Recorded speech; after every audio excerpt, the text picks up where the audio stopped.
जलजीवन मिशनच्या अंतर्गत केलेल्या कामांचे बिल थकीत असल्यामुळे अनेक अडचणींना तोंड देणाऱ्या 2 ठेकेदारांनी आज कुसुंबा येथे थेट पाण्याच्या टाकीवर चढून शोले स्टाईल आंदोलन केल्याने खळबळ उडाली आहे.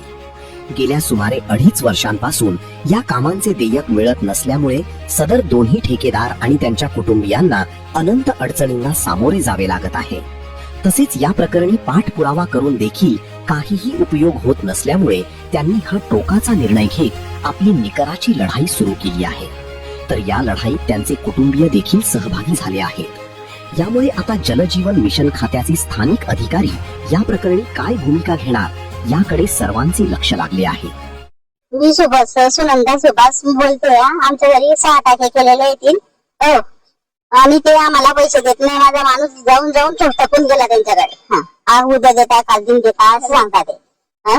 माझा मुलगा सगळं कर्ज बाजारीसाठी माझा मुलगा पण इथून पळून गेलाय. माझ्या मुलग्याचा तपास नाही. माझी सून तिच्या माहेरी आहे. मग आमचं काय करायचं? त्या लोकांचं कर्जवाल्यांसाठी चालले गेले तिथे.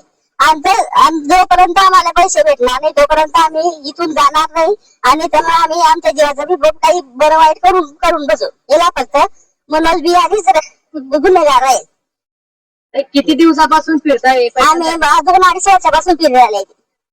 काय उत्तर देता आम्ही आज देता उद्या देता आज देता. आमचे बिल सगळं काढताना येतील. कोणतेच बिल काढताना येतील. या टाकीवर त्यांचा जीव जाऊ शकतो जर या ठिकाणी एवढ्या उंचीवर ते बसले. त्यांना समजायला पाहिजे की हे लोक जर जीवावर इथलं जर काम धंदे करतात त्यांना समजायला पाहिजे.